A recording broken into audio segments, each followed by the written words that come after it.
বিভিন্ন রোমাঞ্চকর গল্প শুনতে আজই সাবস্ক্রাইব করুন আমাদের এই YouTube channel freaky Friday stories. নমস্কার, আপনি শুনছেন ফ্রিকি ফ্রাইডে স্টোরিজ। আমি আর্য আছি আপনার সাথে। আজ আবারও একটি গল্প নিয়ে আমরা হাজির আপনার সামনে। তবে তার আগে একটা ছোট্ট বিষয় আপনার সাথে শেয়ার করি। ইউটিউব বলছে আমাদের 70% ভিউয়ার্স যারা আমাদের গল্পগুলি শোনেন তারা আমাদের সাবস্ক্রাইব না করেই চলে যান। এমনটা করবেন না প্লিজ। আপনার একটা সাবস্ক্রিপশন আমাদের জন্য অনেকটা মূল্যবান। তাই প্লিজ এই গল্পটি যদি আপনার ভালো লাগে, আমাদের কাজ যদি আপনার ভালো লাগে, তাহলে আমাদের সাবস্ক্রাইব করে তারপরেই যাবেন।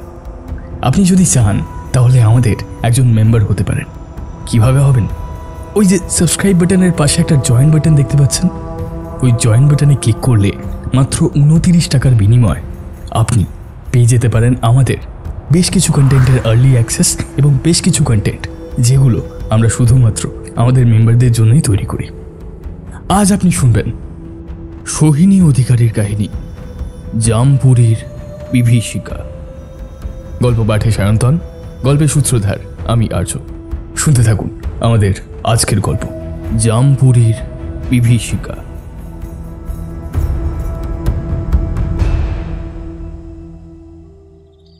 এ ঘুরিয়া, ঘুম নেই না তোর চোখে?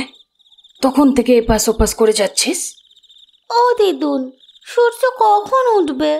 আমি খেলতে যাব। সূর্য উঠবে সকালে, এখন তুই ঘুমা দেখি, না হলে কিন্তু এই বড় বড় দাঁত বের করে রাক্ষস চলে আসবে। সত্যি? রাক্ষস কোথায় থাকে দিদুন? ওই যে পুরো মন্দির, সেই মন্দিরের ভিতরেই লুকিয়ে আছে রাক্ষস। কিন্তু মন্দিরের দরজা তো বন্ধ থাকে, তার মানে রাক্ষসটা বেরোতে পারবে না, তাই না দিদুন? কে জানে, আমাদের গায়ে যে সাপ আছে, একদিন ও দরজা ঠিক খুলবে, আর সেদিন শুরু হবে প্রলয়। প্রলয়? ও দিদুন, প্রলয় চাচা তো কত ভালো মানুষ, আমাকে দেখলেই গুড়িয়া রানী বলে ডাকে, কত আদর করে। সেদিন আমার মিঠাই খাইয়েছে জানো। ওরে পাগলি, প্রলয় মানে তোর চাচা নয়। এই প্রলয় মানে এসব কথা থাক, অশুভ কথা মুখে না আনাই ভালো। চল চল, ঘুম দে দেখি। কিছুক্ষণের মধ্যেই কালিন্দী দেবীর কোল ঘেঁষে ঘুমিয়ে পড়ে গুড়িয়া। ভবিষ্যতের আশঙ্কা কালিন্দী দেবীকে ঘিরে থাকলেও ক্লান্ত চোখে ঘুম নেমে আসতে বেশি সময় লাগল না।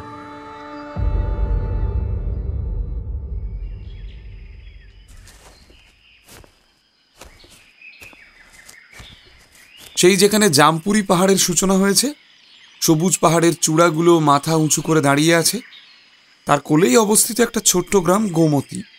কথিত আছে এখানেই একসময় দোর্দণ্ড প্রতাপ রাক্ষসরাজ জামতাকের রাজধানী ছিল। যদিও প্রত্নতত্ত্ববিদেরা বহুবার এক্সক্যাভেশনের কাজ চালিয়েছেন, কিন্তু জামতাকের কোনো স্থাপত্যের হদিশ পায়নি। জামতাকের অস্তিত্বের চিহ্নস্বরূপ কেবল দাঁড়িয়ে রয়েছে একটা পুরনো মন্দির। সম্প্রতি আর্কিওলজিক্যাল সার্ভে অফ ইন্ডিয়া থেকে একটা টিম এসেছিল মন্দিরটা পরীক্ষা করে দেখতে, কিন্তু স্থানীয় মানুষেরা কিছুতেই প্রবেশ করতে দেয়নি মন্দিরের ভিতরে। তারা কিছুতেই খুলতে দেবেন না মন্দিরের দরজা। কিন্তু কেন? কারণ একটাই, বহু পুরনো কুসংস্কার। স্থানীয়রা বিশ্বাস করেন ওই মন্দিরের ভিতরে আজও বন্দী আছে এক ভয়ঙ্কর রাক্ষস। যদিও এর সত্যতা যাচাই করা সম্ভব হয়নি, স্থানীয়দের ডিঙিয়ে ওই মন্দিরে প্রবেশ করাই যায়নি। তবে আর্কিওলজিক্যাল টিম এখনো চেষ্টায় আছে এই মন্দিরের রহস্য উদ্ঘাটন করার। এক সপ্তাহ পুরনো খবরের কাগজের কাটিংটা খুঁটিয়ে দেখল টুটাই। বুঝলি তো, এটাই জামপুরি পাহাড়, লোকেশন তাই বলছে। মীরা ভুরুকুঁচকে বলল, সেই কতটা রাস্তা আগে বাসটা আমাদের নামিয়ে দিল, এর চেয়ে বেশি ভেতরে নাকি গাড়ি ঢুকবে না। সেই আধ ঘন্টা ধরে হাঁটছি ভাই, অন্তত তুই এবার একটা বসার জায়গা খোঁজ তো। দাঁড়া, আগে কনফার্ম হয়নি এটাই জামপুরি পাহাড় কিনা। টুটাইয়ের হাত থেকে কাগজটা এক প্রকার ছিনিয়ে নিল ঈশা। এই তো, এখানে যেমন ছবিটা দেওয়া আছে তার সাথে বেশ মিলে যাচ্ছে জায়গাটা। আর বেশি না ভেবে এখানে কোনো লোকজনের দেখা মিললে একবার জিজ্ঞেস করে নে। ঈশা, কাগজটা দে আমাকে। না, দেব না। তুই তখন থেকে হরিদাস পালের মতো কাগজটা দেখছিস আর একটা করে অর্থহীন কথা বলছিস। এর চেয়ে মাথাটা খাটিয়ে কাউকে জিজ্ঞেস করলেই তো হয়, দাদা এটা কি গোমতী গ্রাম? ঈশা আর টুটাইয়ের মধ্যে প্রায় যুদ্ধ লাগো লাগো ভাব। বাধ্য হয়ে মিশমি বলল, এই জন্য তোদের নিয়ে কোথাও আসতে নেই। আমরা কেন এসেছি এখানে? একটা অ্যাডভেঞ্চার করতে, তাই তো? কিন্তু একটু শান্তি মতো করতে দে। আচ্ছা, আমায় কেন বলিস সব সময়? কখনো ঈশাকেও তো বলতে পারিস। সঙ্গে সঙ্গে গাল ফোলালো টুটাই। মিশমি আলতো করে ওর পিঠে চাপড় মেরে বলল, আমি দুজনের উদ্দেশ্যেই বলছি, এবারে আমরা একটু এগিয়ে দেখি প্লিজ। এতক্ষণ চার বন্ধুর কিচিরমিচিরে শান্ত জামপুরি জঙ্গল জীবিত হয়ে উঠেছিল। আরও একবার নিস্তব্ধতা ভাঙল সৌপ্তিকের কথায়। আচ্ছা লিসেন, গুগল ম্যাপ কাজ করছে না, আর নেটের অবস্থাও মোটেও ভালো নয়। তাই টুটাই, মিশমি আর মীরা, তোরা গিয়ে দেখ কাছে পিঠে কোনো জনবসতি আছে কিনা। আমি আর ঈশা এখানে অপেক্ষা করছি, কেমন?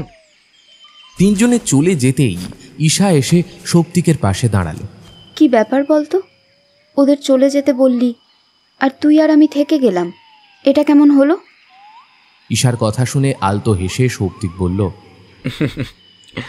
জানিস তো, মিশমিটা কেমন ভীতুরাম, আর টুটাইটা নিজেকে বিশাল সাহসী ভাবলেও বিপদে পড়লে একেবারে কাঁচকলা। তাই ওদের ওদিকটা খুঁজতে পাঠালাম। চল, তুই আর আমি জঙ্গলের মাঝে কোনো কাঠুরিয়ার খোঁজ পাই কিনা দেখি। আসলে এসব দুর্গম পথে প্রায় কাঠুরিয়ার আসে। তাই চল তো একবার দেখে আসি কোনো খোঁজ পাই কিনা। ঈশা মুচকি হেসে সৌপ্তিকের হাতটা ধরল। সৌপ্তিকের ইশারা বুঝতে অসুবিধে হলো না ওর। উফ, এই সৌপ্তিকটা না আমাদের তিনজনকে এখানে ঠেলে দিয়ে নিজে দিব্যি বসে রইল। এভাবে ভালো লাগে না। টুটাই কাঁধ ঝাঁকিয়ে বলল, এবড়ো খেবড়ো পথ বেয়ে অনেকটা নিচে নেমে এসেছে তিনজনে। এখনো কোনো জনবসতির চিহ্ন নেই। আরে ঈশাও আছে ওর সাথে। ভাবে আমরা কিছু বুঝি না, তলে তলে কি চলছে সবই জানা আছে আমাদের। তাই বলে একটা টিম ওয়ার্কের মাঝে এরকম ইরেসপন্সিবলের মতো বিহেভ করা? না রে মীরা, আমার ভালো লাগছে না, দূর। উফ, ছাড় না, বরং ফিরে গিয়ে বেশ করে ওদের লেগ পুল করা যাবে। আরে ওটা কি? মিশমি হঠাৎ দূরে ইশারা করলো। ওটা দেখতে তো অনেকটা মন্দিরের মতো। এই, ওটাই কি জামতাকের মন্দির নাকি রে? চল চল একবার ঢু মেরে আসি। টুটাই প্রায় পা বাড়িয়েই রেখেছিল ওখানে যাওয়ার জন্য, কিন্তু বাধা দিল মিশমি। এভাবে যাওয়ার কোনো মানে আছে? আগে বাকি দুজনকে ডাক। ওরা কোথায় ঘুরে বেড়াচ্ছে ভগবান জানে। আর এসব রাক্ষস ঠাক্ষস আমার গল্পের বইয়ের বাইরে বিশেষ ভালো লাগে না। উফ, তোর সবেতেই ভয়। না রে টুটাই, মিশমি তো ঠিকই বলেছে, এভাবে ওখানে যাওয়া ঠিক নয়। তুই যা, বরং গিয়ে সৌপ্তিক আর ঈশাকে ডেকে নিয়ে আয়। মন্দিরটা যখন পেয়েই গেছি তখন নিশ্চয়ই কাছে পিঠে কোনো জনবসতিও আছে। স্থানীয়দের অনুমতি ছাড়া মন্দিরে প্রবেশ করতে পারবো না আমরা, এটুকু মনে আছে তো? মীরার কথা শুনে এক রাশ বিরক্তি ভরে টুটাই বলল, সেই যত কাজ সব আমাকেই করতে হবে, তাই না রে? দেখি গিয়ে দেবদেবী কোথায় বসে আছে। টুটাই দুমদাম করে চলে যায়। মিশমি মীরার গা ঘেঁষে বলে, এই মীরা, রাক্ষস সত্যি হয় নাকি রে? আচ্ছা, আমরা তো এতদিন ধরে কত রকমের ভূত প্রেতের সন্ধান চালিয়েছি, কত পোড়ো বাড়িতে রাতও কাটিয়েছি। কোনো ভূতের কি দেখা মিলেছে? মেলেনি। এসব গুজব ছাড়া কিছুই নয়, আর সেটা প্রমাণ করতেই তো এখানে আসা। ওই মন্দিরের ভেতরে না কিচ্ছু নেই। এখানকার মানুষেরা শুধু শুধু মনে একটা ভয় পুষে রেখে আর্কিওলজিক্যাল টিমটাকে মন্দিরে প্রবেশই করতে দিল না। অথচ ভেতরটায় খুঁজে দেখলে হয়তো আমাদের ইতিহাস সম্পর্কে অনেক কিছু জানা যেত। আমরা যদি একবার এদের দেখিয়ে দিতে পারি মন্দির নিয়ে এদের ধারণা মিথ্যে, তাহলে দেখবি সব সমস্যার সমাধান হয়ে গেছে। মীরার কথা শেষ হওয়া মাত্রই টুটাই ছুটতে ছুটতে আসে। উফ, জঙ্গলের ভিতরে ঢুকে গিয়েছিল দুজনে, অত দূরে খোঁজা যায়? তোকে কে বলেছে খুঁজতে যেতে? আমরা কি ছোট বাচ্চা যে হারিয়ে যাব? ঈশা নাক ফুলিয়ে বলে উঠল, হ্যাঁ সেই তো, তোরা বিশাল বড় হয়েছিস বোঝাই যাচ্ছে। এবার আমাদের পিছন পিছন আয়। টুটাইয়ের কথায় ঈশা আবার কিছু বলতে যাচ্ছিল, কিন্তু সৌপ্তিক ওকে থামিয়ে দিল।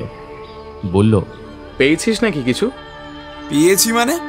পুরো মন্দিরটাকেই খুঁজে বের করেছি। তাহলে এখন সোজা মন্দিরে যাব, তাই তো? আরে দাঁড়া মা, ওখানে লুকিয়ে ঢুকতে গেলে স্থানীয়রা রীতিমতো লাঠি চার্জ করবে।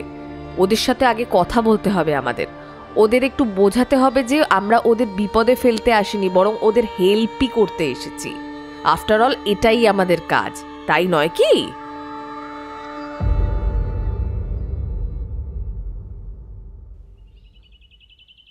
দিদুন, ও দিদুন, দিদুন, ও দিদুন। অত জোরে চেঁচাচ্ছিস কেন? এই বাতের ব্যথা নিয়ে কি আমি ছুটে আসবো? উফ, আসোই না, সারা গায়ের লোক জড়ো হয়েছে গো। কেমন সব রং চঙে কাপড় পরা লোকজন এসেছে, ওই কিছুদিন আগে যেমন এসেছিল না, ওই রকম। গুড়িয়ার কথায় সব কাজ ফেলে বেরিয়ে এলেন কালিন্দী দেবী, হাতে একটা ঝাঁটা। ওই অলক্ষণে শহরের লোকগুলো আবার এসেছে, শান্তিতে বাঁচতে দেবে না দেখছি। এরা কি ভেবেছে কি? হ্যাঁ, আমাদের এতদিনে সব নিয়ম শৃঙ্খলা ভেঙে দিয়ে চলে যাবে? চল তো, আজ ওদের একদিন কি আমার একদিন। কালিন্দী দেবী তেড়ে ফুঁড়ে রওনা দিলেন।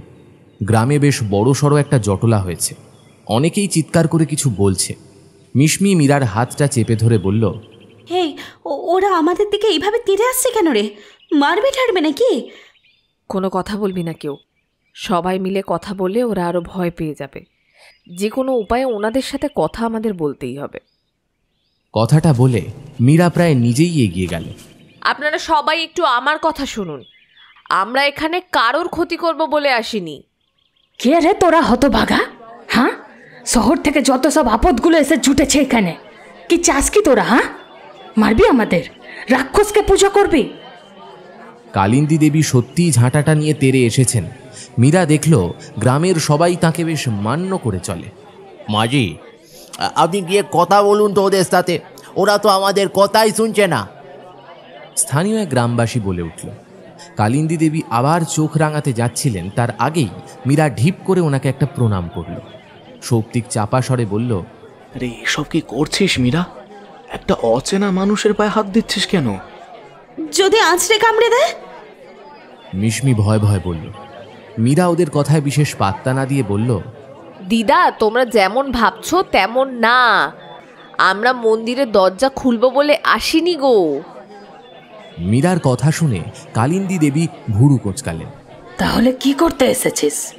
আমাদের মুখ দেখতে নিশ্চয় নয়। আর জামপুরি পাহাড় ঝর্ণা দেখতে কোনো প্রদেশের লোকই আসে না, তোরা কেন এসেছিস? আমরা ইতিহাসের স্টুডেন্ট, প্রজেক্টের জন্য অনেক জায়গায় আমাদের যেতে হয়।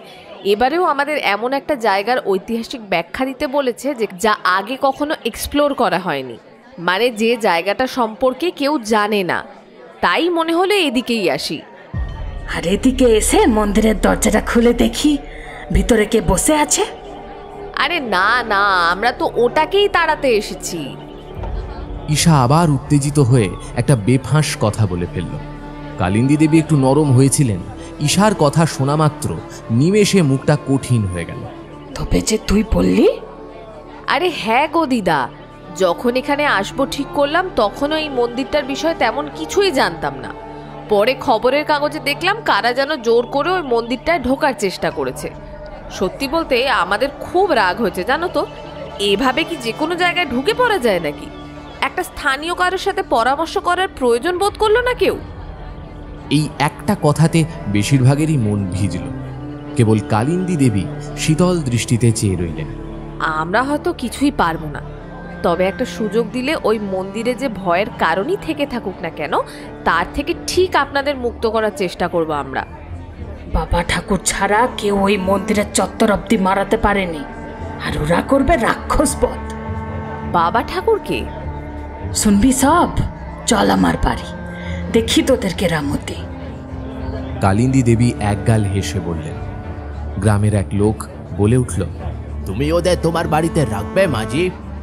দেখি না, পাঁচটা মাথা এক হয়ে কি করে অসাধ্য সাধন করে, এটা আমিও দেখি। এই বলে কালিন্দী দেবী মীরাদের ইশারা করলেন ওনাকে অনুসরণ করার জন্য। মীরা, তুই তো একাই সব কথা বলে গেলি, আমাদের তো কিছুই বলতে দিলি না রে। যাওয়ার পথে গলা নামিয়ে অভিযোগ জানালো টুটাই।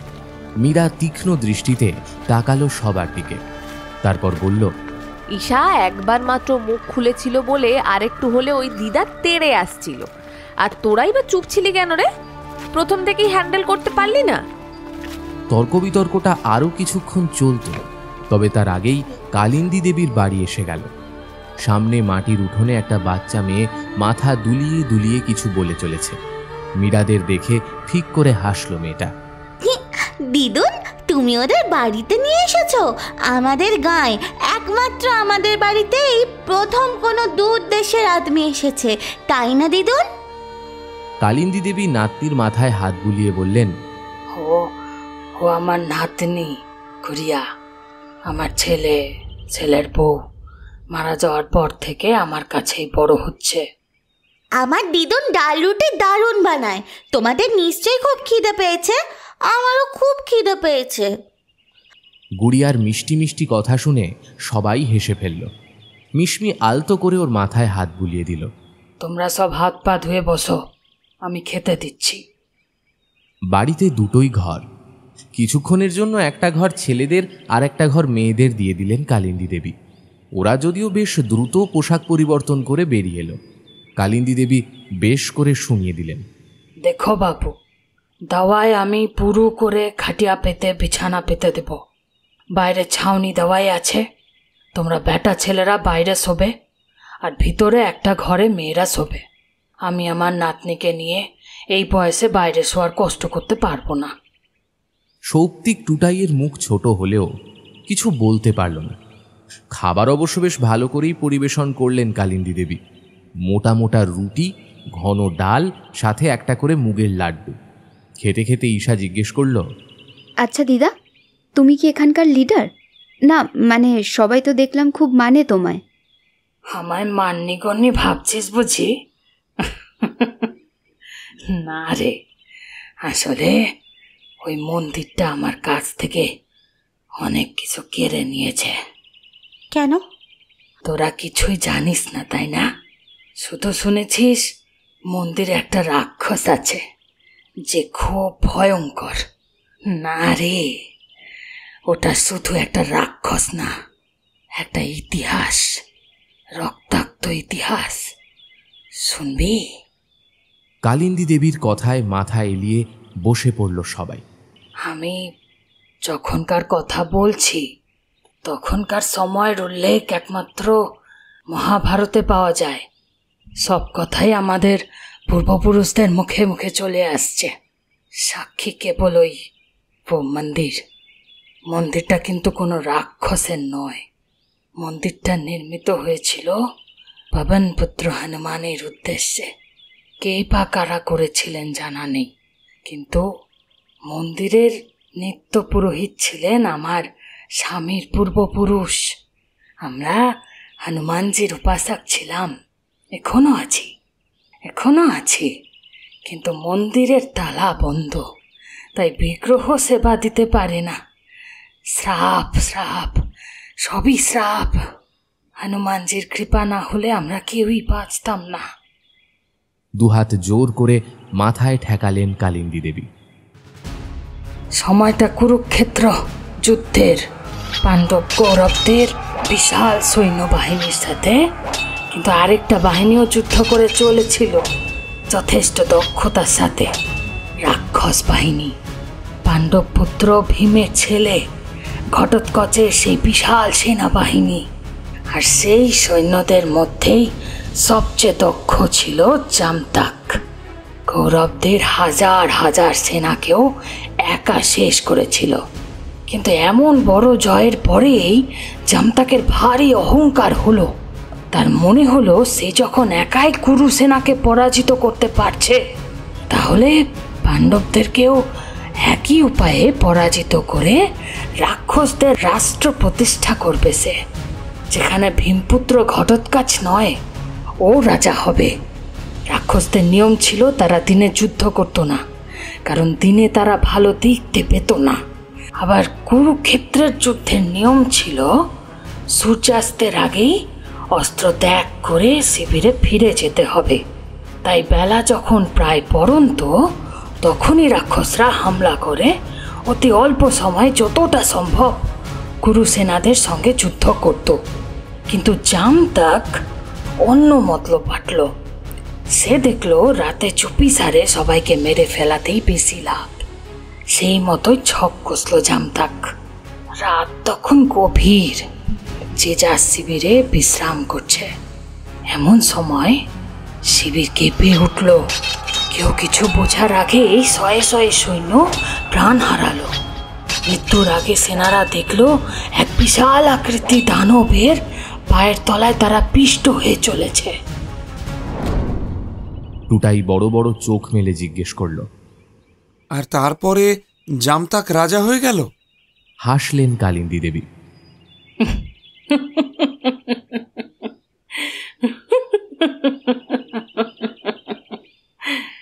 অত সোজা নাকি? সবার জন্যই কিছু না কিছু নিয়ম বরাদ্দ থাকে। ঘটোৎকচ জামতাকের হেন আচরণে ভীষণ ক্ষুব্ধ হয়ে তাকে তাড়িয়ে দিল নিজের রাক্ষস সেনার দল থেকে। সে নাকি আর কোনোদিন যুদ্ধে অংশগ্রহণ করতে পারবে না। রাগ আর ক্ষোভ মিলে মিশে একাকার হয়ে জামতাক তখন এক ভয়ঙ্কর রাক্ষস। এই গোমতী গ্রামে এসেই আশ্রয় নিল সে। কিছুদিন যাওয়ার পর তার নজরে এলো এই মন্দির। এক বুড়ো পুরোহিত রোজ এসে পুজো করত এই হনুমানজির মন্দিরে। জামতাক লুকিয়ে লুকিয়ে দেখতে থাকে রোজ। এইভাবে মাত্র কিছু মাসের মধ্যেই পুজোর সমস্ত নিয়ম কানুন শিখে গেল জামতাক। এরপর থেকে প্রতি রাতে ওই পাহাড়ের চূড়ায় দাঁড়িয়ে হনুমানজির আরাধনা করত জামতাক। এভাবে দিনের পর দিন কেটে গেল। পুরনো বছর পেরিয়ে নতুন বছর এলো। কতগুলো মরশুম পার হয়ে আবার ফিরে ফিরে এলো তার হিসেব নেই। একদিন হনুমানজি সদয় হলেন জামতাকের উপরে। ওকে পর স্বরূপ অসীম ক্ষমতা দিলেন হনুমানজি। ততদিন দাপর যুগ শেষ হয়েছে। লোকমতে বাসুদেব কৃষ্ণা পৃথিবীতে নিজের সব কাজ মিটিয়ে বৈকুণ্ঠ ধামে ফিরে গেছেন। হনুমানজির পর পেয়ে জামতাক যেমন শক্তিশালী হয়ে উঠল তেমনই অত্যাচারীও। সারা জামপুরি পাহাড় ওর ভয় তটস্থ ছিল। ওর যা মনে হতো তাই করত। সারা গোমতী গ্রাম দাপিয়ে বেড়াতো জামতাক। পোষ্য চুরি করা থেকে শুরু করে ছোট ছোট শিশুদের মেরে ফেলা, জোর করে গ্রামের মেয়েদের সাথে শারীরিকভাবে মিলিত হতো যাতে ওর নিজস্ব রাক্ষস সেনার সৃষ্টি হতে পারে। একদিন জামতাকের জ্বালায় অতিষ্ঠ সারা গ্রামবাসী হনুমান মন্দিরে গিয়ে উপস্থিত হলো। সবাই অভিযোগ জানালো কেন হনুমানজি জামতাকের মতো এক রাক্ষসকে এমন বর দিলেন। কোনো কি উপায় নেই ওর শক্তি ছিনিয়ে নেওয়ার? দেবতারা একবার আশীর্বাদ বা অভিশাপ দিয়ে দিলে তা কখনো বিফলে যায় না। তাই হনুমানজির আর কিছুই করার ছিল না। তখন ওই মন্দিরের পুরোহিত, মানে তখন যে পুরোহিত এসেছে, ইনি তোমাদের পূর্বপুরুষ? হ্যাঁ, ইনি সেই পূর্বপুরুষ। উনি এক অদ্ভুত উপায় বের করেন। কোনো এক মন্ত্র বলে সেই ভয়ঙ্কর রাক্ষস জামতাককে উনি হনুমান মন্দিরে বন্ধ করে দেন, যাতে আর কোনোদিনও যেন ও বেরোতে না পারে। কেউ নিজের ইচ্ছায় দরজা না খুললে জামতাকের সাধ্য নেই সেই দরজা খুলে বের হয়। আমাদের প্রত্যেকের উপরে দায়িত্ব এসে পড়ে জামতাককে ওখানেই আটকে রাখার। পুরোহিত বাবা অবশ্য জীবিত অবস্থায় অনেকদিন খোঁজার চেষ্টা করেছিলেন কি উপায় জামতাককে সম্পূর্ণভাবে বিনাশ করা যায়। তবে কাজ সম্পূর্ণ হবার আগেই উনি দেহত্যাগ করেন। তারপরে তো কালের উপর দিয়ে কত জল গড়িয়ে গেছে, সেসব যে কত হাজার বছর আগের কথা। সব ঠিকই চলছিল। এভাবেই যুগ যুগ ধরে আমরা মন্দিরটাকে আগলে রেখেছি। কখনো কাউকে প্রবেশ করতে দেয়নি। কিন্তু সর্বনাশ করলো আমার ছেলে চন্দন। ও নাকি ওর পূর্বপুরুষের কিছু সূত্র খুঁজে পেয়েছে। সেই সূত্র মেনে চললে জামতাককে পুরোপুরি শেষ করে যাবে। আর এসব ওকে সাহায্য করতো ওর বউ ইহাকা। কতবার বুঝিয়েছি, নাতিটা আমার ছোট, তোদের কিছু হয়ে গেলে ওর কি হবে? ওরা শুনলো না আমার কথা, শুনলো না কেউ। সেই গেল ওই মন্দিরের কাছে, আর ফিরল না। কয়েকদিন পরে কাঠুরিয়ারা ওদের দেহ দিয়ে গেল বাড়ির সম্মুখে। কিভাবে মৃত্যু হয়েছিল জানা গিয়েছিল? না, শুধু সারা শরীরে কালশিটের দাগ। ঘরে কিছুক্ষণের জন্য নিস্তব্ধতা নেমে এলো। কেউই কোনো কথা বলছে না। হঠাৎ কালিন্দী দেবী নাতনির গোমরা মুখটার দিকে চেয়ে ওকে কোলে নিয়ে বললেন, তাতে কি হয়েছে? আমার গুড়িয়া বেটির দিদুন আছে, আমরা দুজনে মিলে খুব আনন্দে থাকি। হনুমানজি দয়া করেছিলেন বলেই তো এমন ফুটফুটে একটা নাতনি পেয়েছি আমি। গুড়িয়া একগাল হেসে হাত নেড়ে বলল, গলায় গাঁদার মালা তার, বৃহৎ দেহ কায়া, শক্তিপুঞ্জ লেজ তার, মারো জোয়ান হাইয়া। গুড়িয়া, এভাবে বলে না, পাপ লাগবে। এটা কি বলছে ও? আর বলিস না, আমাদের গ্রামে তো সবাই ব্রাহ্মণ নয়, তাই ওদের সংস্কৃত মন্ত্র উচ্চারণ করতে মানা। কিন্তু সে কারণে তো ওরা পূজা করবে না এমনটা হয় না। তাই ওরা নিজেদের ভাষায় হনুমানজিকে নিয়ে ছড়া কাটে। আর সেই শুনে এই পাজি মেয়েটা সারাদিন উল্টো পাল্টা ছড়া কেটেই চলেছে। বাসন মাজতে মাজতে কালিন্দী দেবী বললেন, এখানে বিকেল তাড়াতাড়ি নামে, অন্ধকার হয়ে গেলে কেউ বাইরে পা রাখবে না। শীত পড়বে, তাছাড়া জঙ্গলি জানোয়ার আসবে। আচ্ছা দিদা। কালিন্দী দেবী নাতনিকে নিয়ে নিজের ঘরে চলে গেলেন। বাকিরাও আপাতত একটা ঘরে জুবুথুবু হয়ে বসল। ঠান্ডা এভাবে বসতে মন্দ লাগছে না। সৌপ্তিক হাতে হাত ঘষতে ঘষতে বলল, মীরা, ঈশা, মিশমি, একটু আমাদের কথাও ভাব। এই শীতে বাইরে শুতে পারবো না মা। প্লিজ তোদের ঘরে একটু জায়গা দে, প্রমিস করছি। তোরা কে কিভাবে ঠ্যাং তুলে ঘুমাস তাও দেখতে যাব না। আমাদের তো তোরা চিনিস বল। টুটাইও সৌপ্তিকের কথার রেশ টেনে বলল, সিরিয়াসলি, এত কম বয়সে যদি আইসক্রিম হয়ে যায় তাহলে মান সম্মান থাকে না। উরি বাবা, উফ কি ঠান্ডা। মীরা হাত নেড়ে ওদের থামিয়ে বলল, ওরে বাবা, ঠিক আছে রে, এবার একটু কাজের কথায় আসি। তাহলে কোথা থেকে স্টার্ট করা হবে? আই মিন, ওই মন্দিরের ধারে কাছে গেলেও তো শুনছি মৃত্যু অবশ্যম্ভাবী। কিন্তু আমাদের যেতে হবে, না গেলে কিছুই জানতে পারবো না। তুই কি পাগল হয়ে গেছিস মীরা? কেন? মীরা ঠিকই তো বলছে, এত ভয় পেলে এসব কাজ করা চলে না। মিশমি, একটু সাহস আন মনে, আমরা কালই ওখানে যাব। টুটাই জোর দিয়ে বলল।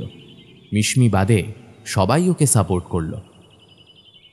রাতে বিশেষ কিছুই ঘটেনি। পাহাড়ে সবার 7টা-8টার মধ্যে লেপমুড়ি দিয়ে ঘুমিয়ে পড়ার অভ্যেস আছে। আর শীতল আমেজে ঘুমটা বেশ হয়ও বটে। কেবল কালিন্দী দেবী একটু নাক সিটকেছিলেন টুটাই আর সৌপ্তিক মেয়েদের ঘরে থাকবে শুনে। ভোর হতেই 4 ডিম রুটি খেয়ে ওরা বেরিয়ে পড়ল জামতাক মন্দিরের উদ্দেশ্যে। যেহেতু ওরা গ্রামের সবার উপকার করতে এসেছে, তাই সকলের সহযোগিতাও ভালো মতোই পাচ্ছে ওরা। কেবল বেরোনোর আগে কালিন্দী দেবী মীরাকে আলাদাভাবে ডেকে বললেন, তুই ওদের মধ্যে সবচেয়ে শান্ত, তাই তোকেই বলছি, সবাইকে দেখে রাখবি। কেউ যেন আগ বাড়িয়ে কিচ্ছু না করে। চোখ কান খোলা রাখবি, সব সময় সতর্ক থাকবি, কেমন? জায়গাটা ভালো নয় মোটেও। আর সবচেয়ে বড় কথা, সে কিন্তু আছে, সত্যিই আছে। কালিন্দী দেবীর কথায় আলতো করে ঘাড় নাড়িয়ে সম্মতি জানালো মীরা।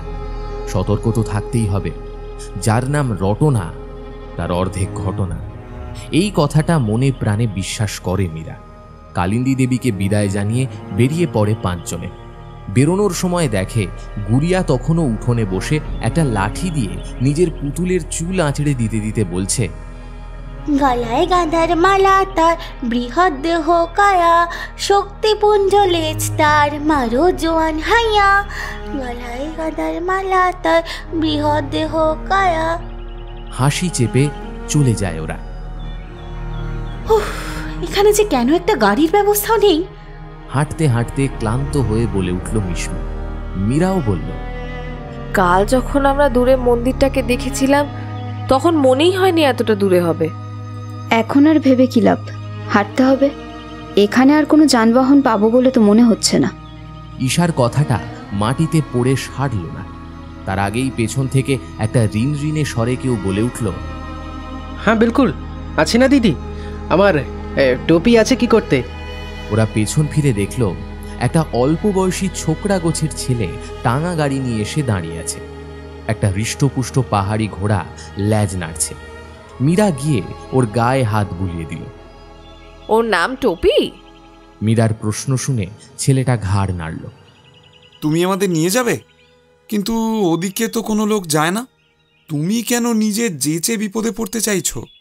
আরে বাবু, আমি মন্দিরের সামনে যাব না, ওই রাস্তাটায় তোমাদের নামিয়ে দেবো, আর তোমরা 5 জন আছো, 500 টাকা নেব। আচ্ছা, তোমার ঘোড়ার নাম নয় টপি বুঝলাম, আর তোমার নাম? আমার নাম তিনকা। এবার চালিয়ে বাবু, আমি কিন্তু সুরেশ ঢলার আগে আপনাদের নিয়ে ফিরবো।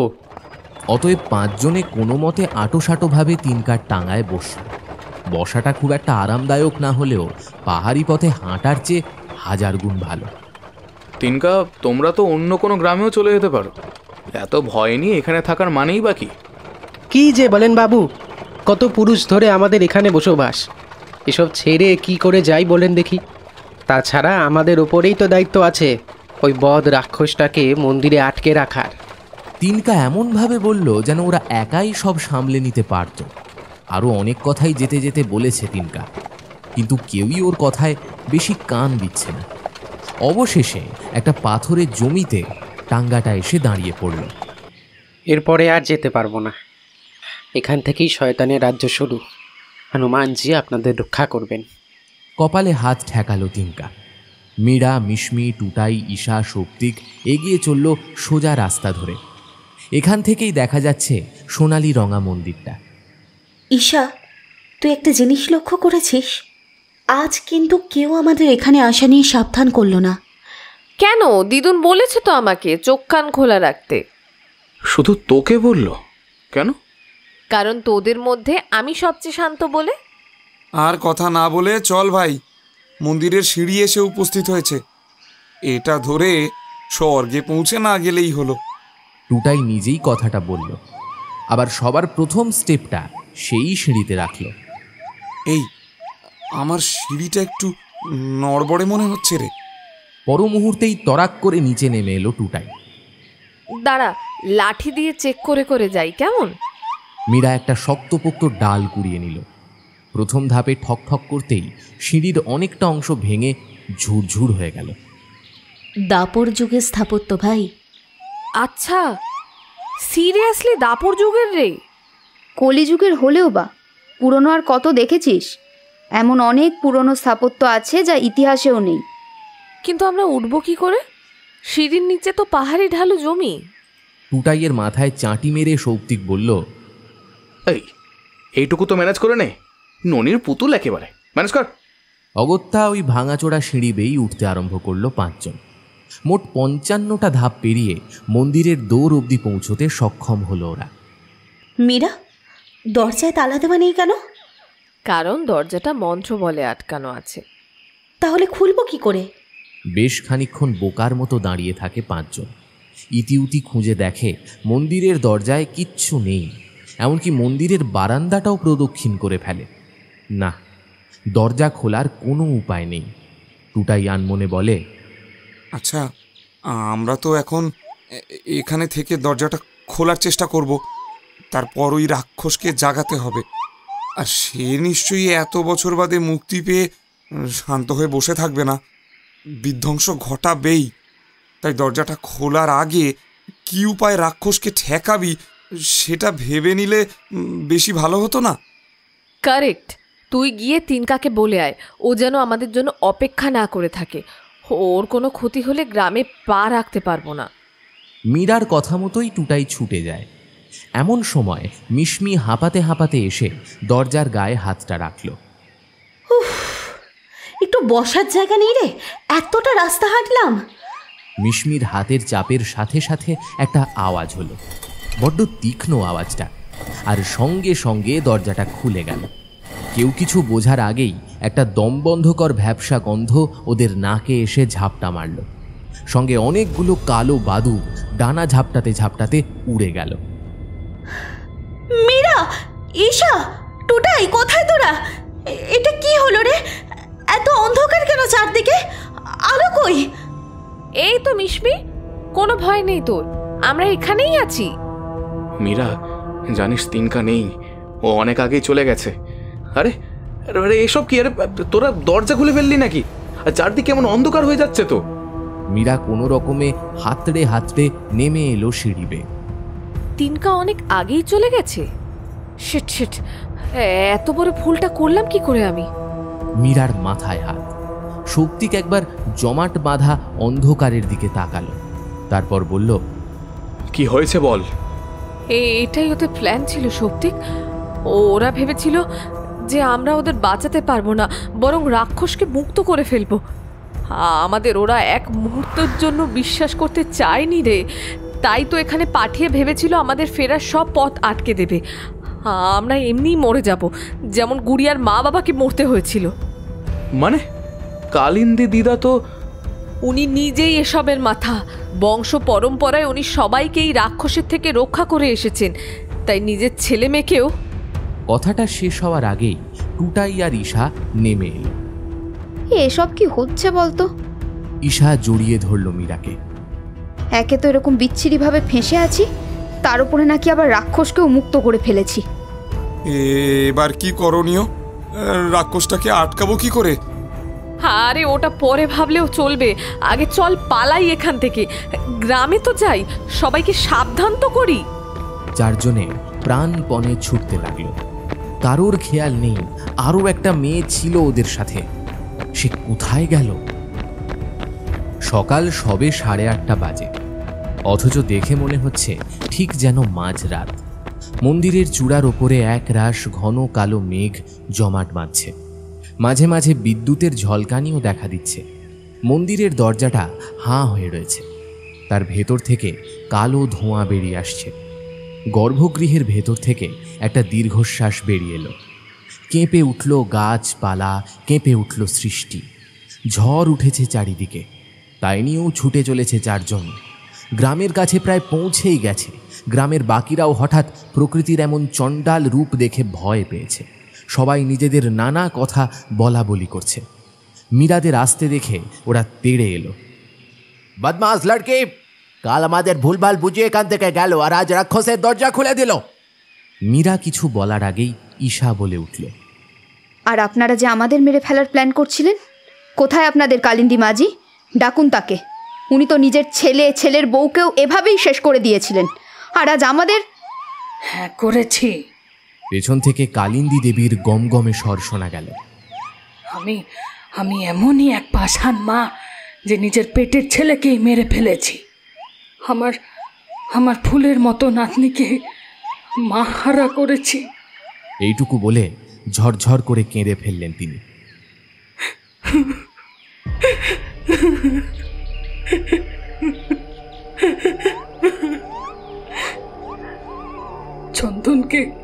চন্দনকে আমি বারবার বলতাম, ওই পুরোনো বাক্স ও সিন্দুক তুই ছুঁয়েও দেখবি না।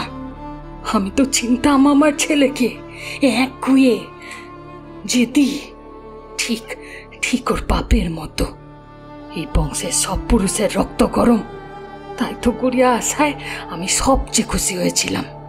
এবার অন্তত আর এই পরিবারের কারণে কোনো দুর্যোগ নেমে আসবে না গোমতী গ্রামে। কিন্তু চন্দন থামলো না। ওর বাবা ওর দাদা ঠাকুরের মতো সেই আগুনে ঝাঁপ দিল। ইহাকা ওর হয়ে কাজ করলো, আমার আর কিচ্ছু করার ছিল না। কালিন্দী দেবী চোখের জল মুছলেন। আমরা কিছু বোঝার আগে মিশমি দরজাটা খুলে ফেললো, আর তারপরেই তো... এই মিশমি কোথায়? ও কি আমাদের সাথে আসেনি?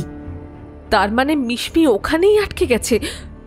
সর্বনাশ, এবার কি হবে? রাত না হলে রাক্ষসেরা বাইরে পা রাখে না, তাই এখন থেকেই আকাশটাকে সাজিয়ে ফেলছে রাতের মতো করে। ওই মেয়েটিকে তোমাদের দেখে রাখা উচিত ছিল, ওকেই না ঘুঁটি বানায় শয়তানটা। ঘুঁটি? কিভাবে? মিশমির সাহায্যেই নিজের রাক্ষস সেনার সৃষ্টি করবে জামতাক। কালিন্দী দেবীর কথার অর্থ বুঝতে কিছুটা সময় লাগলো মীরাদের। রাক্ষস সেনা? মিশমিকে দিয়ে? মাই গড, তার মানে তো মিশমির... পুরো কথাটা শেষ করতে পারে না টুটাই। কেমন যেন গা শিউরে ওঠে ওর। ওরা 5 জনে মিলে এর আগেও অনেক বিপদের সম্মুখীন হয়েছে, কিন্তু এবারের সমস্যাটা বড় অদ্ভুত। মিশমি এমনিতেই ভীতু প্রকৃতির মেয়ে। অত বড় কোনো প্রাণীকে চোখের সামনে দেখলে যে এমনি জ্ঞান হারাবে সে বিষয়ে তিলমাত্র সন্দেহ নেই কারো। কি করবি মীরা? আবার যাবি ওখানে? পাগল নাকি? ওখানে গিয়ে লাভের লাভ তো কিছু হবেই না, উপরন্তু আমরা সবাই প্রাণ হারাবো। তাহলে এখন কি করণীয়?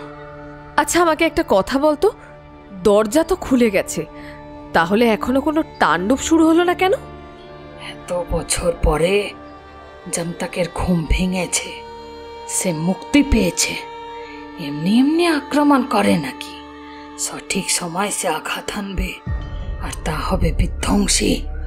তোমরা 4 জন আপাতত আমার ঘরে চলো, আমার নাতনিটা অনেকক্ষণ একা আছে। অতএব সেই ঘরেই গিয়ে বসতে হলো মীরাদের। মীরা, আমাদের কিন্তু খুব চটপট ওই রাক্ষসকে খতম করার উপায় ভাবতে হবে।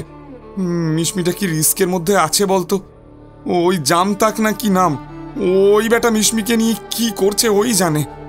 এই গ্রামের লোকগুলোর কিন্তু মিশমিকে নিয়ে কোনো মাথা ব্যথা নেই, একদম না। ওদের নিজেদের বেঁচে যাওয়া দিয়ে কথা। জামতাককে শেষ করতে গেলে ওকে চিনতে হবে, জানতে হবে। কাল কালিন্দী দিদার মুখে শুনলাম বটে জামতাকের গল্প, তবে কাছ থেকে না চিনলে ওর দুর্বলতা কি সেটা টের পাবো কি করে? আমার বাবা পারতো জামতাককে মারতে। গুড়িয়া যে কখন গুটি গুটি পায়ে ওদের কাছে এসে দাঁড়িয়েছে খেয়াল করেনি কেউ। ঈশা গুড়িয়াকে কাছে টেনে বলল, তোমার বাবা পারতেন? পারতই তো, আমার বাবা ঠিক ওই জামতাককে মারতে পারতো, আমি জানি আমার বাবা পারতো। তা গুড়িয়া শোনা, তুমি তো তোমার বাবাকে অনেক ছোটবেলায় দেখেছিলে, তোমার বাবা কি তোমায় কিছু বলে গিয়েছিলেন? বাবা মায়ের লেখাটা আমি পড়েছি যে। মিশমির পেলব দেহটাকে মায়া দিয়ে ভাসিয়ে রাখা হয়েছে। তার চারপাশে জ্বলছে নীলচে আলো। জঙ্গলের কঠিন নিস্তব্ধতা ভেদ করে মাঝে মাঝেই একটা প্রচণ্ড হুঙ্কার শোনা যাচ্ছে। জামতাককে বন্দি করে রাখার ফল এবার এই মানব জাতি টের পাবে। এতগুলো বছর ওই মন্দিরের ভেতর কাটিয়েছি, কতদিন বাইরে পা রাখেনি আমার এই শরীরটা, কতদিন হাজার হাজার মানুষকে আমার পায়ের সামনে লুটিয়ে পড়তে দেখেনি আমার চোখ দুটো। ওরা ক্ষুধার্ত, পিপাসার্থ। এবার ওদের স্বাদ পূরণ করার সময় এসেছে। আবার প্রলয় হবে, জামতাক জেগে উঠেছে। আর এবারে জামতাক আগের চেয়েও বেশি শক্তিশালী হয়ে উঠেছে। এই বলেই বিশালাকৃতির দানবটা উঠে দাঁড়ালো। মিশমির দিকে এগিয়ে গেল এক পা করে। মিশমির তখন সবে জ্ঞান ফিরছে। ও মনে করার চেষ্টা করছে ওর কি হয়েছিল। ও কালো ধোঁয়া দেখেই তো ভয় পেয়ে অজ্ঞান হয়ে গিয়েছিল। চোখ মেলে মিশমি অনুভব করল মাথার পেছনে অসম্ভব যন্ত্রণা হচ্ছে। মীরা, কোথায় তুই? সৌপ্তিক ফিরলি? তিনকাকে ডাকবি? আমি হেঁটে ফিরতে পারবো না। ঈশা, টুটাই, তোরা সব ঠিক আছিস? মিশমি কথাটা বলল ঠিকই, কিন্তু কোনো উত্তর পেল না। কিরে উত্তর দিচ্ছিস না কেন? সব কোথায় তোরা? না, পরিচিত কোনো গলার স্বর শুনতে পেল না মিশমি। হঠাৎ একটা নীলাভ রশ্মি ওর চোখ ধাঁধিয়ে দিল। মিশমি দেখল কি একটা বিশাল যেন এগিয়ে আসছে ওর এদিকে। কে? ওটা কে? প্রাণীটার দাঁতগুলো অস্বাভাবিক রকমের বড়, সারা শরীর লোমে ঢাকা, যা থেকে কেমন একটা গা গোলানো গন্ধ বেরোচ্ছে। নখগুলো দিয়ে যে কোনো মুহূর্তে ছিঁড়ে খুঁড়ে কারো হৃৎপিণ্ড বের করে আনতে পারে রাক্ষসটা। সবচেয়ে অদ্ভুত বিষয়, ওর লম্বা একটা লেজ আছে। রাক্ষসদের লেজ থাকে বুঝি? মনে মনে ভাবল মিশমি। ততক্ষণে রাক্ষসটা ওর বড্ড কাছে চলে এসেছে। এই তবে জামতাক? এমন অসহায় পরিস্থিতির মুখোমুখি আগে কোনোদিন হতে হয়নি মিশমিকে। কালো ছায়াটা ওর ওপর থেকে নেমে আসতেই পুনরায় জ্ঞান হারালো মিশমি। একটার পর একটা গাছ ভেঙে দিয়ে দুমদাম করে এগিয়ে চলেছে জামতাক। কত বড় বড় পাথরের চাই নিমেষে ভেঙে গুঁড়িয়ে ছাতু হয়ে যাচ্ছে ওর পায়ের আলতো চাপে। একটা বুনো খরগোশকে খপ করে ধরে মুখে পুড়ল জামতাক। ঠোঁটের কোণ বেয়ে এক চিলতে কাঁচা রক্ত গড়িয়ে পড়ল। গ্রামে ততক্ষণে বেশ একটা শোরগোল পড়ে গেছে। দিদা, তুমি গুড়িয়াকে নিয়ে কোথাও লুকিয়ে পড়ো, আমরা দেখছি এই জামতাককে কিছুক্ষণের জন্য সামলানো যায় কিনা। ওর সামনে যাওয়া মানেই মৃত্যু ডেকে আনা। কেউ যেও না ওর সামনে। যার ভাগ্যে আছে সে মরবে, আর যার কপাল ভালো সে বাঁচবে। কালিন্দী দেবী গুড়িয়াকে বুকে জড়িয়ে বললেন, ও দিদুন, আমাকে যেতে দাও না গো, ওই জামকে আমি এক্ষুনি ঠান্ডা করে দেবো। গুড়িয়া মিষ্টি করে আবদার করল। কালিন্দী দেবী অবশ্য জোরে ধমক দিলেন, গুড়িয়া, তোর দস্যিপনাটা একটু কমা। এইটুকু পুচকি মেয়ে, সে যাবে জামতাককে ঠান্ডা করতে? এত সোজা হলে গায়ের মর্দরাই ওকে পিটিয়ে ঠিক করে দিত, বুঝেছিস? কালিন্দী দেবীর ধমক খেয়ে মুখে আঙুল দিয়ে চুপটি করে বসে রইল গুড়িয়া। বাইরে তখন মহাপ্রলয় আরম্ভ হয়েছে। টুটাই এক পলক দেখার চেষ্টা করল দৈত্যটার চেহারা কেমন। মীরা সঙ্গে সঙ্গে ওর কান টেনে ভেতরে ঢোকালো। টুটাই গাল ফুলিয়ে বলল, এটা কি হলো? আমি তো ওর চেহারাটা দেখার চেষ্টা করছিলাম। সেই সাথে নিজের চেহারাটাও দেখিয়ে দেওয়ার তালে ছিলিস বুঝি?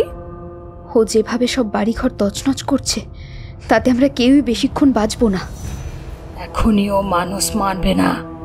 মিসমির সাথে সংযোগ স্থাপন করা এখনো বাকি আছে ওর, তাই ও কিছুক্ষণের মধ্যেই ফিরে যাবে। কথাটা ভুল নয়। আধ ঘন্টা ভয়ে সিঁটিয়েছিল সবাই। তারপর ধীরে ধীরে জামতাক মন্দিরের দিকে চলে গেল। ঈশা, ঈশা, টুটাই, সৌপ্তিক, রাক্ষসটা মিশমির বড় ক্ষতি করে ফেলতে পারে রে। তার আগেই আমাদের ওকে আটকাতে হবে। আমাদের যে করেই হোক জানতে হবে ও কিসে শেষ হবে। আচ্ছা কালিন্দী দিদা, তোমার কাছে নিশ্চয়ই ওই খাতাগুলো আছে যেখানে তোমাদের পূর্বপুরুষেরা জামতাককে শেষ করার উপায় নিয়ে আলোচনা করে গেছেন। সেসব দিয়ে কি হবে? সেসবের অর্থ কি? তোরা উদ্ধার করতে পারবি নাকি? উফ দিদা, এখন আর তোমাকে বোঝানোর মতো সময় নেই হাতে। তুমি বলো, দিতে পারবে? বাবার খাতা আমার কাছে আছে, আমি এক্ষুনি এনে দিচ্ছি। কালিন্দী দেবী কিছু বলার আগেই গুড়িয়া ছুটে গিয়ে একটা পুরনো সিন্দুকের ডালা খুলে ফেলল। দুটো ঝুরঝুরে হয়ে যাওয়া শতাধিক বছর পুরনো কাগজ নিয়ে এসে মীরার হাতে দিল গুড়িয়া। দেখি এখান থেকে কোনো সূত্র পাওয়া যায় কিনা। এই বলে আনমনে পাতাটা উল্টাতে লাগলো মীরা। মিশমির শরীরের ওপরেই ভাসছে জামতাকের শরীর। দুজনের সঙ্গমের ফলে সৃষ্টি হবে হাজার হাজার রাক্ষস সেনা, যাদের পা পৃথিবীর বুকে পড়তেই কেঁপে উঠবে সমগ্র জগৎ সংসার। মিশমির এখন জ্ঞান নেই। অজ্ঞান অবস্থাতেও অনুভব করল ওর শরীর ক্রমশ ভারী হচ্ছে। মিশমির নির্মেদ পেট স্ফীত হয়ে উঠতে আরম্ভ করেছে। বড্ড যন্ত্রণা করছে ওর। একটা বড়সড় পর্বত যেন বেড়ে উঠছে ওর শরীরের ভেতর। ছেড়ে দাও, ছেড়ে দাও আমাকে, আমি বাড়ি যাব, বাড়ি যাব। খুব কষ্ট হচ্ছে, খুব কষ্ট হচ্ছে আমার, ছেড়ে দাও। জামতাক সেসব কথা কানে তোলে না। ও অপেক্ষা করছে কতক্ষণে মিশমির পেট চিরে ওর রাক্ষস সেনা ভূমিষ্ঠ হবে। হঠাৎ মিশমির কাপড় ভিজতে আরম্ভ করলো। কিছু একটা যেন ঠেলে বেরিয়ে আসতে চাইছে ওর শরীর থেকে। প্রথমে একটা, তারপরে দুটো।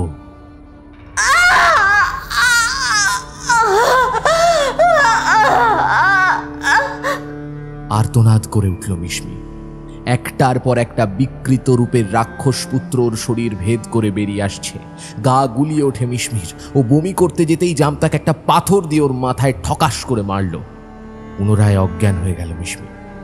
ওর কপাল থেকে বের হওয়া রুধির ধারা একে একে পান করতে আরম্ভ করে হাজার হাজার রাক্ষস পুত্রেরা। আমার পুত্র, আমার সেনাবাহিনী, আমার সেনা, ওদের আটকায় কার সাধ্যি দেখি। এবারে আমি অমর। একবার আটকে থেকেছি এই মন্দিরে, দম বন্ধ হয়ে আসছে। আমি বেরোতে চাই, বেরোতে চাই। জামতাকের কথা শোনা মাত্র রাক্ষস সেনারা আকারে বড় হতে আরম্ভ করল। দেখতে দেখতে প্রায় জামতাকের সমান হয়ে গেল ওরা। দাপিয়ে গোমতী গ্রামের দিকে ছুটে গেল জামতাক ও তার সৈন্যবাহিনী। আরে রে রে রে রে রে, দেখো এলো কে রে, গদা হাতে আসলো তেরে, মাটিতে ছাপ গেল রেখে। এটা কি বাচ্চাদের ছড়া নাকি? না রে, ভালো করে একবার পড়ে দেখ, এই ছড়াটার কোনো একটা মানে আছে। একদম, আমি বুঝেছি এখানে কি বলতে চাওয়া হয়েছে। কি বলেছে? দেখ, শেষ দুটো লাইন আগে বলি। গদা হাতে কোনো দেবতা আসবে, হয় গণেশ নয় হনুমান, তাই তো? মানে এই দুজন দেবতার হাতেই গদাটা বেশি দেখা যায়। জামতাকের সাথে গণেশের কোনো সম্পর্ক নেই, হনুমানের সাথে আছে। অর্থাৎ হনুমানজি এসে জামতাককে বরদান দিয়ে গোমতী গ্রামে শোকের ছায়া রেখে গেলেন। প্রথম দুটো লাইনের অর্থ জামতাকের আগমন, বুঝলি?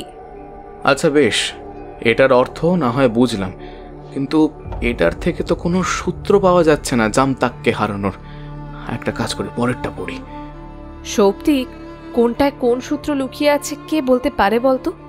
তুই পর দেখি পরেরটা, তারপর দেখি এটার কি মানে।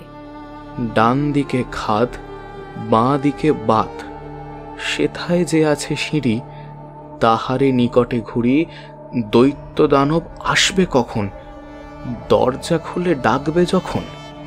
এটা তো খুব সহজ, আমরা তো কিছুটা এভাবেই দরজা খুলেছিলাম, তাই না রে মীরা? না রে ঈশা, দরজা খোলার অন্য কোনো পদ্ধতি নিশ্চয়ই ছিল, যেভাবে খুললে এত বড় দুর্যোগ নেমে আসতো না। আমরা ভুলবশত খুলে ফেলেছি বলেই মিশমিটা আমাদের এত কষ্ট পাচ্ছে। কাঁদিস না প্লিজ মীরা, মিশমিকে আমরা ঠিক বাঁচিয়ে নেব, দেখিস। ওর কোনো ক্ষতি হতে দেব না আমরা। ইয়েস, বাঁচাতে তো হবেই। দেখ, আমরা কিন্তু একে একে সব সূত্রগুলো ধরে ফেলছি। আচ্ছা টুটাই, পরেরটা তুই পড়ে শোনা তো। যা শক্ত তাকে নরম হাতের উষ্ণতা দাও, যা নরম তাকে দৃঢ় হাতের ভরসা দাও, হাত ধরেই পার করিয়ে দাও এই জীবন তরি। হ্যাঁ, এটার মানে কি? এটা পড়ে সবারই বেশ মাথায় হাত উঠল। এটার মানেটা কেউই বিশেষ বুঝতে পারছে না। হঠাৎ টুটাই বলল, আচ্ছা, মিশমি তো পুরো শরীরটার ভর দরজার উপরে ফেলে দিয়েছিল বলেই দরজাটা ফট করে খুলে গেছে। হয়তো আরও কিছুক্ষণ সময় নিয়ে ধীরে সুস্থে চাপ দিলে দরজাটাও খুলতো, আর এত বিপত্তিও হতো না। সত্যি রে, এই মিশমিটা অহেতুক এত প্যানিক করতে থাকে না, এখন শুধু শুধু ভুগতে হচ্ছে বেচারিকে। যাই হোক, পরেরটা পর। ভাঙবে ঘুম, জাগবে রাগ, ত্রাহি ত্রাহি বলে রে সব। সেটাই তো বলতে হচ্ছে এতক্ষণ। তবে উপায় আছে যেন, পবন পুত্র বর দিলেও মরবে সে তা যেন। এই তো এতক্ষণে আসল কথা এসেছে। কিন্তু একটা কথা বলো দেখি, উনি যদি উপায় জানবেনই, তবে কেন নিজে জামতাককে শেষ করলেন না? সৌপ্তিকের প্রশ্নটা যে একেবারেই হেলা ফেলা করার মতো নয়, তা বোঝে সবাই। হয়তো তার আগেই গ্রামের সকলের ভীতির কারণে তাকে প্রাণ দিতে হয়েছে। ইস, আচ্ছা এর পরে কি আছে পড়ে দেখি, দাঁড়া। টুটাই পরের পাতায় চোখ রাখতেই দেখল ওখানে কিচ্ছু লেখা নেই, বরং অনেকখানি পৃষ্ঠা কেউ যেন ছিঁড়ে নিয়েছে। সর্বনাশ, এখানে তো পাতাটাই মিসিং। এবার কি হবে? টুটাইয়ের কথা শুনে সবাই ঝুঁকে পড়ল। কি হবে এবার? জামতাক কি কোনো ছলটল করে পাতাটাকে উড়িয়ে দিল নাকি? হতেই পারে, কোনো বিশ্বাস নেই। দেখ, দেবতার বরদান যখন পেয়েছে তখন যেমন তেমন কিছু নয় ওই জামতাক। এখান থেকে যদি আসল কাগজটাই সরিয়ে দিয়ে থাকে, তাহলে কিছুই করার নেই। এই সূত্রগুলো থেকেই আমাদেরকে বুঝে নিতে হবে। ঈশা আর কিছু বলার আগেই কেঁপে উঠল বাড়িটা। ভূমিকম্প হচ্ছে নাকি? জামতাক নিজের রাক্ষস বাহিনী নিয়ে নিচে নামছে। কালিন্দী দেবী এসে খবর দিলেন, সর্বনাশ! এবার এবার কি হবে? কি করব আমরা? কি করে আটকাবো কিছুই তো জানা নেই। মিশমিও আছে নাকি ওদের সাথে? আর কিছু দেখা যাচ্ছে না, জানলার ফাঁক দিয়ে যেটুকু দেখেছি সেটুকুই বললাম। কেউ বেরোবি না, কেউ না, সব খা লেগা, সব খা লেগা। যা, এভাবে হাত গুটিয়ে বসে থাকলেও তো আর হবে না। মিশমি কোন হালে আছে আমরা তো সেটা জানি না। ঈশা, মীরা, টুটাই, তাড়াতাড়ি চল। সৌভিকের কথায় সম্মতি দিল সবাই। শুধু বেরোনোর সময় মীরা বারবার বলে দিল, দিদা, তুমি আর গুড়িয়া কিন্তু একদম বের হবে না। সারা গ্রাম প্রায় ফাঁকা হয়ে গেছে। সবাই ঘরের ভেতরে জুবুথুবু হয়ে বসে আছে। কেউ কেউ জঙ্গলের দিকে পালিয়ে গেছে। প্রতিটা বাড়ির খড়ের চাল তুলে তুলে দেখছে রাক্ষসের দল। সৌপ্তিক, কি করবো রে? আর এগোনো কি ঠিক হবে?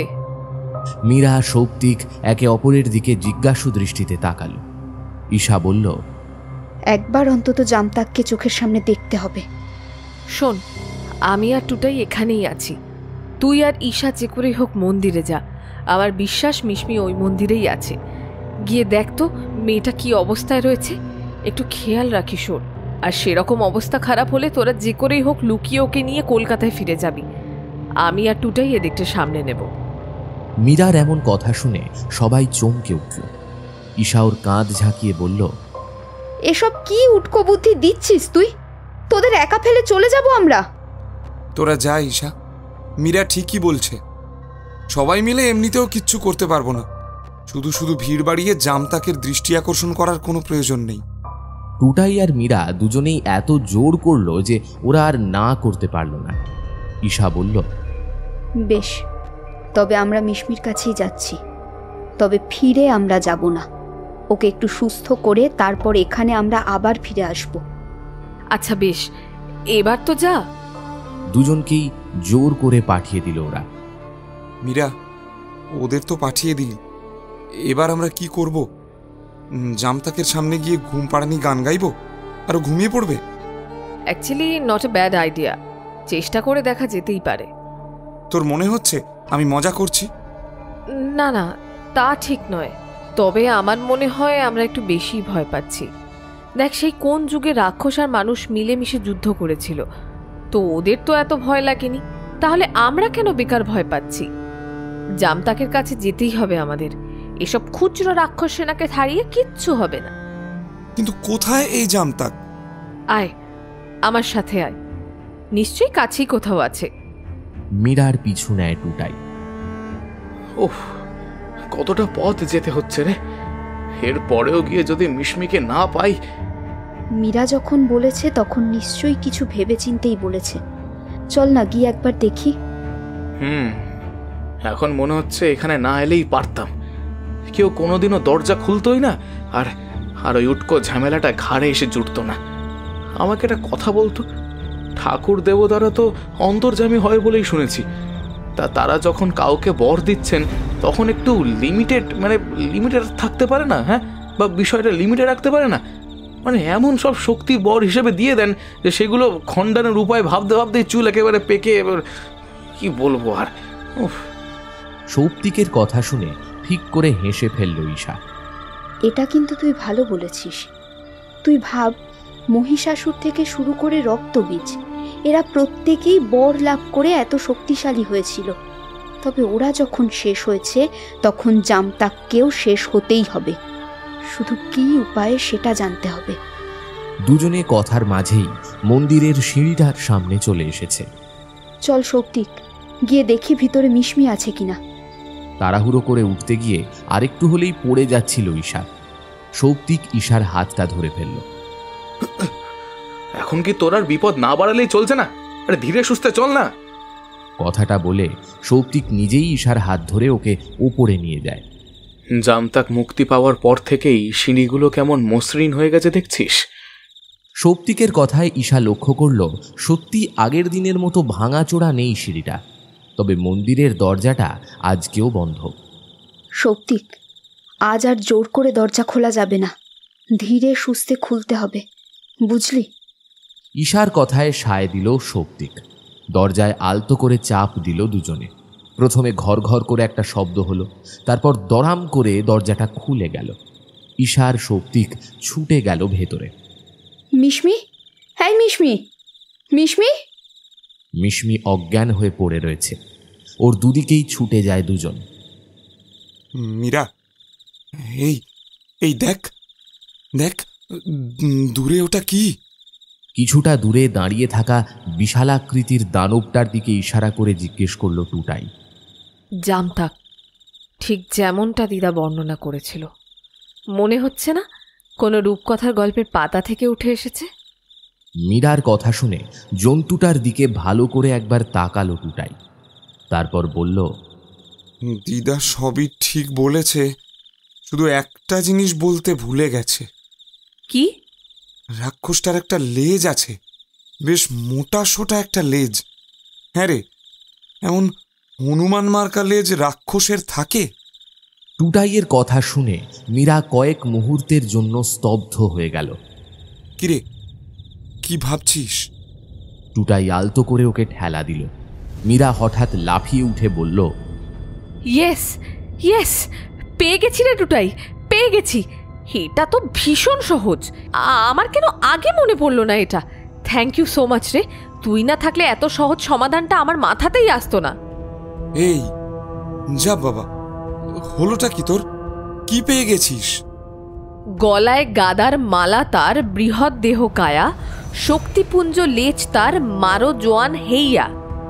তুই এখন এটা নিয়ে পড়ে আছিস মীরা? এটা তো গুড়িয়ার বলা ওই ছড়াটা। না, এটা গুড়িয়ার ছড়া নয়, এটা গুড়িয়ার বাবা লিখে গিয়েছিল।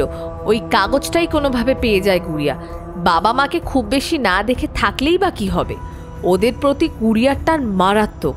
তাই তো চন্দনের খাতাগুলো নিয়ে সারাদিন বসে থাকে ও। যে কাগজের অংশটা আমরা পাইনি ওটা গুড়িয়ার কাছেই আছে, কারণ শেষ সমাধানটা চন্দন করেছিল, ওখানেই নিশ্চয়ই লেখা ছিল এই ছড়াটা। আচ্ছা, সে না হয় বুঝলাম, কিন্তু কিন্তু এটার মানে কি? মানে এখান থেকে তুই কিভাবে জামতাককে শেষ করার উপায় পাচ্ছিস? হনুমানজির লেজের মহিমার কথা নিশ্চয়ই জানিস। ওই লেজ দিয়ে সারা লঙ্কা জ্বালিয়ে দিয়েছিলেন হনুমানজি, তাই ওনার লেজ যে বিশেষ শক্তির অধিকারী তার বলার অপেক্ষা রাখে না। এবারে আসি জামতাকের কথায়। কোনো রাক্ষসের এরকম লেজ হয় দেখেছিস আগে? পিছন থেকে দেখলে যে কেউ হনুমানের লেজ ভেবেই ভুল করবে। অর্থাৎ লেজটা জামতাকে চিরকাল ছিল না, এই লেজটাই জামতাকে শক্তিপুঞ্জ। তাই তো চন্দন ওর ছড়ায় লিখে গেছে লেজ ধরে টানতে হবে। মানে আরও সহজ ভাষায় যদি বলতে যাই, তাহলে জামতাকে লেজটা কেটে ফেললেই ও ধ্বংস হয়ে যাবে, সঙ্গে ওর বিশাল রাক্ষস সেনাও খতম হয়ে যাবে। কিন্তু কিন্তু লেজ কি করে কাটবো ভাই? আমরা তো সামনে গেলেই ও দুই হাতে আমাদের ধরে মুখে পুরে ফেলবে। দেখছিস না, বন্য পশু যা পাচ্ছে কেমন গিলে ফেলছে। একটা জিনিস দেখেছিস, রাক্ষসটা গাছও খায়, প্রাণীও খায়। ব্লাডি ওমনিভোরাস। ভোরাসিয়াস। তাহলে আমাদের পরবর্তী পদক্ষেপ কি? তুই দিদার কাছ থেকে একটা দা নিয়ে আয়, তারপরে আমি দেখছি কি করব। মিশমি, এই মিশমি, চোখটা খোল না মিশমি। মিশমির মাথাটা কোলে নিয়ে অনেকক্ষণ ধরেই ডেকে চলেছে ঈশা, কিন্তু মিশমি কোনো সারা শব্দ করছে না। রক্তে ভেসে যাচ্ছে ওর শরীর, সেটাই স্বাভাবিক। ওর শরীর চিরেই বেরিয়েছে শয়ে শয়ে রাক্ষস। শক্তিক জল আনতে গেছে। ঈশাদের কাছে যেটুকু ফার্স্ট এডের অ্যারেঞ্জমেন্ট ছিল সেটুকুই দিয়েছে মিশমিকে। ওর পোশাকটাও পাল্টে দিয়েছে ঈশা। এখন ওকে দেখতে একটু সুস্থ লাগলেও জ্ঞানটা কিছুতেই ফিরছে না। শক্তিক বোতল ভর্তি করে জল এনে রাখল। কিরে, এখনো জ্ঞান ফেরেনি? প্রশ্নটা আনমনে ছুঁড়ে দিল শক্তিক। তারপর নিজেই জলের ছিটে দিতে লাগলো ওর চোখে মুখে। নার্ভ ভীষণ দুর্বল, বুঝলি তো। মিশমিকে আমাদের এসবের মধ্যে জড়ানো একদম উচিত হয়নি, জানিস তো। কে নিয়েছিল ওকে আমাদের টিমে? আমি আর মীরা দুজনেই চেয়েছিলাম ও থাকুক আমাদের টিমে। তখন আমরা কলেজে পড়তাম। হঠাৎ আমাদের ব্যাচের সবচেয়ে ধীর স্থির ঠান্ডা মাথার মেয়েটা চোখ মুখ লাল করে ফোপাতে ফোপাতে এলো আমাদের কাছে। হেসেই বলল, তোরা তো ভূত প্রেত দৈত্য দানব এসব খুঁজে বেড়াস, তাই না? আমাকেও নিবি তোদের সাথে?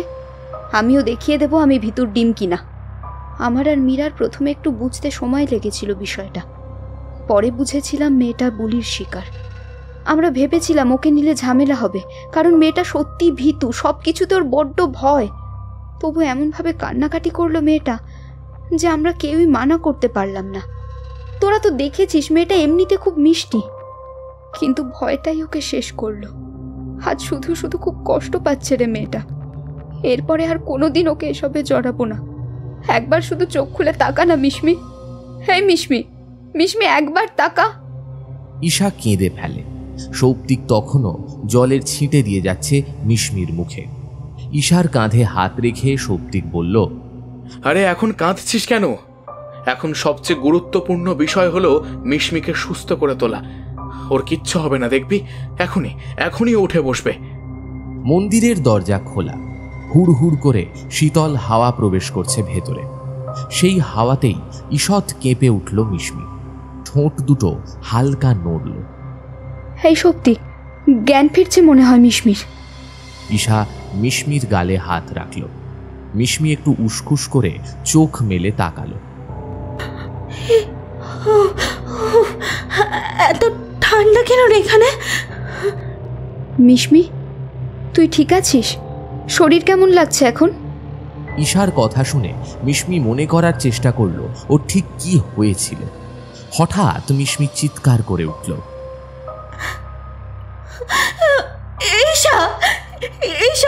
রাক্ষসটা, ওই জামতাক, ও এসেছিল আমার কাছে। ও আমাকে শেষ করে দেবে, ঈশা আমাকে শেষ করে দেবে। আমি আর এক মুহূর্ত এখানে থাকবো না, আমি আর থাকবো না। আমাকে বাড়ি নিয়ে চল, আমাকে বাড়ি নিয়ে চল, প্লিজ প্লিজ প্লিজ, আমাকে বাড়ি নিয়ে চল। মিশমিকে জড়িয়ে ধরল ঈশা। এখনই বেরোনো যাবে না রে। জামতাক সারা গ্রাম জুড়ে হামলা চালাচ্ছে। মীরা আর টুটাই মিলে ওর আগে ব্যবস্থা করুক, তারপর আমরা এখান থেকে বেরোবো। তুই একটু শান্ত হয়ে বস এখন। সৌপ্তিক মিশমির মাথায় হাত রাখে। ওরা কি করবে? হ্যাঁ, তোরা কেউ দেখেছিস রাক্ষসটাকে? আমি দেখেছি। It's dangerous. ওর একটা নিঃশ্বাসের শব্দ কান ঝালাপালা করে দেয়। কিভাবে হাঁটে ও! ওই দেখ না, দেখ, সারা মেঝেতে গর্ত হয়ে গেছে ওর পায়ের চাপে।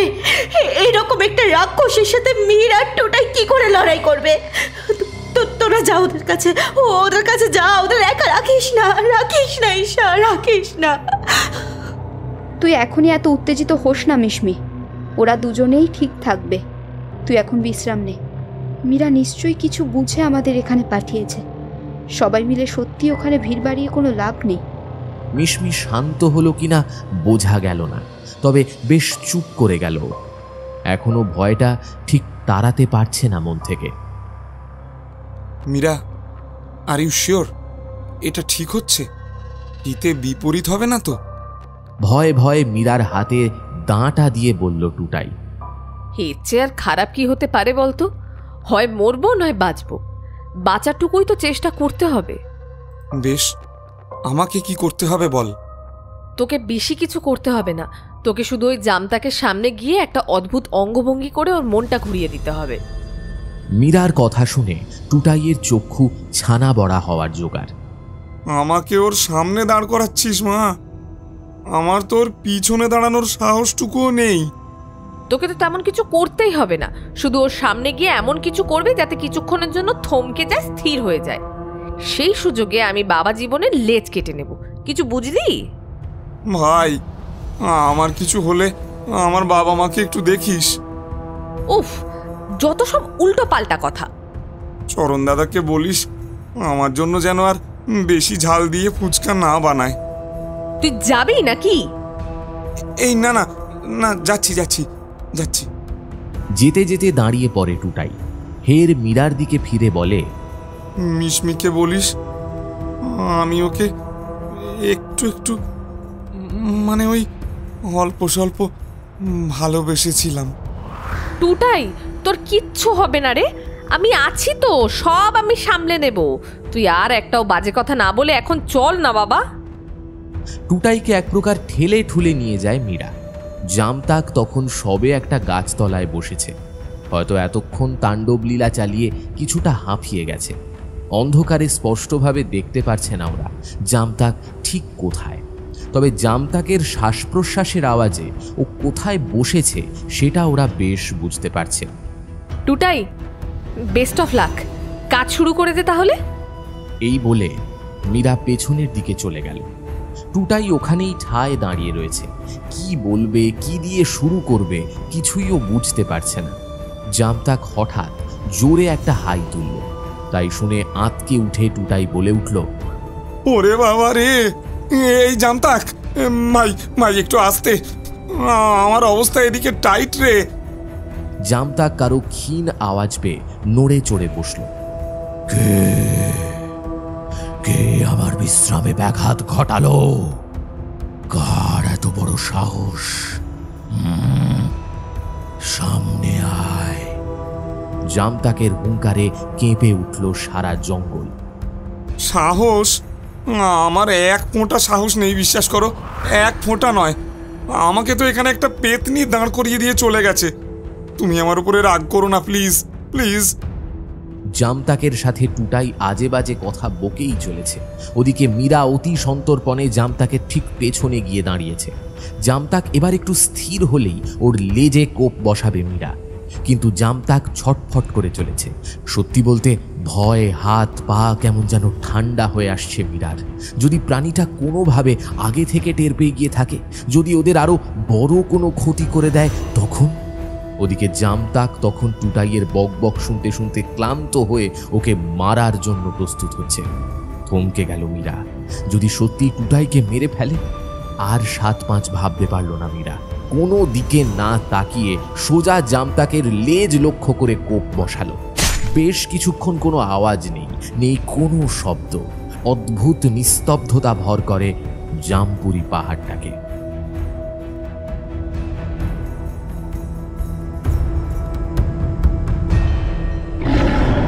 আচমকাই একটা গগন বিদারক আর্তনাদে কেঁপে উঠল সারা জামপুরি পাহাড়, সমগ্র গোমতী গ্রাম। জামতাকের শরীর দিয়ে হু হু স্রোতে রক্ত বেরোচ্ছে। প্রচন্ড শরীরটাকে নিয়ে ধপাস করে পড়ে গেল জামতাক। টুটাই ছুটে এসে মীরার পাশে দাঁড়ালো। দাটা হাত থেকে পড়ে গেল মীরার। জামতাকের শরীরটা ধীরে ধীরে ছোট হতে আরম্ভ করেছে। একটা সময়ের পর ছোট হতে হতে মাটির কোলে মিলিয়ে গেল শরীরটা।